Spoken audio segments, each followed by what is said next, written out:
Shalom, pada saat ini saya akan membahas mengenai 7 fungsi dari OSI layer.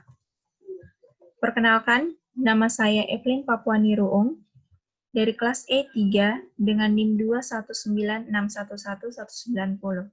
Saya dari Universitas Kristen Indonesia Toraja, Fakultas Teknik dengan Prodi Teknik Informatika. Susunan dari OSI layer. OSI layer dimulai dari bawah, yaitu ada physical layer, data link layer, network layer, transport layer, session layer, presentation layer, dan application layer. Yang pertama, kita akan membahas mengenai lapisan ketujuh, yaitu application layer. Application layer memiliki fungsi sebagai antarmuka aplikasi dengan fungsionalitas jaringan. Jadi, fungsinya lebih kepada mengatur bagaimana aplikasi dapat mengakses jaringan serta membuat message problemnya. Protokol yang berada pada lapisan ini yakni HTTP, FTP, SMTP, serta NFS. Selanjutnya, lapisan ke-6, yaitu presentation layer. Presentation layer berguna untuk mentranslasi data yang akan ditransmisikan aplikasi ke dalam format yang sesuai dengan transmisi data jaringan. Protokol yang ada pada lapisan ini yakni Software Redirector, Workstation, Network Cell, serta Remote Desktop Protocol. Selanjutnya, lapisan kelima, yaitu Session Layer. Session layer memiliki fungsi mendefinisikan sebuah koneksi terbuat, dijaga, atau dihapuskan. Pada layer ini terjadi resolusi nama. Selanjutnya, lapisan keempat, yaitu transport layer. Transport layer memiliki fungsi memecah data menjadi sebuah paket data dan memberikan penomoran secara urut sehingga dapat dengan mudah tersusun di tempat tujuan pada waktu diterima.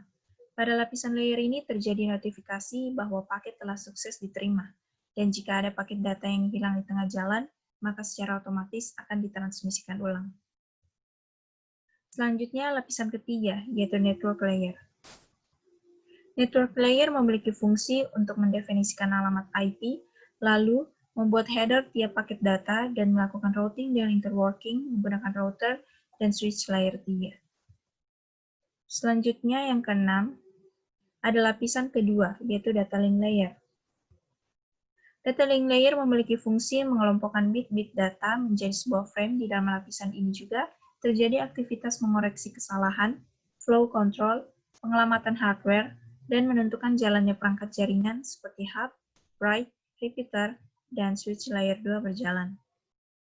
Selanjutnya yang terakhir ada lapisan ke-1, yaitu physical layer. Physical layer ini memiliki fungsi untuk mendefinisikan media transmisi jaringan, metode persinyalan, sinkronisasi bit, arsitektur jaringan, topologi jaringan, dan pengabelan. Hal lain yang terjadi pada layer 1 yakni mendefinisikan network interface card agar bisa berinteraksi dengan media kabel atau radio. Ulasannya yaitu dari ulasan informasi tentang pengertian OSI layer dan fungsi OSI layer di atas, kita bisa menambah wawasan mengenai seberapa pentingnya mengidentifikasikan antara vendor yang berbeda supaya bisa terkoneksi antar vendor satu dengan yang lainnya.